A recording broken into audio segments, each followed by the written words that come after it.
Fort Polk. This is Wednesday, May 23rd, and the four-story hotel. There's another hotel coming in front of it. There's an access road that's already paved with good concrete slab, number 6 rebar in it, or number 4 rebar in it. And then off to this side, it's not paved, and kind of a tight turn for the 18-wheelers. But we're so good, we're not going to worry about that. I know you guys can do it. I know I couldn't. This is the common gravity line, 8-inch, Schedule 40 PVC. It's going to grab both hotels. They've dug the trench, and they're coming out to the end of this trench. And here is the access that we've got to come in. They said if we need this graded, they'll get in a dozer and grade this for us.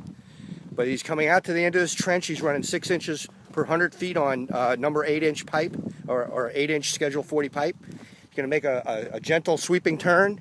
And off here, where that stump is, where that mound is where we're going to set the plant. And it's quite an elevation change. So I'm wondering whether we need a big excavator. You can see the slope here. It's probably 20 to 30 degrees. And down in that ravine down at the bottom is where we're going to discharge to. So we're going to be setting right here. These are a couple of drains because there's natural spring water that's draining out of this ground. They said it's not a problem when we start digging. You can see that pipe over there is discharging as we speak. And then a much lower side here. So this may be a job where we just have to suck it up and bring in a big dozer. But on the first delivery, I want Randy to be a part of that first delivery. Mr. Frank gave me his cell phone number. Mr. Larry is here locally.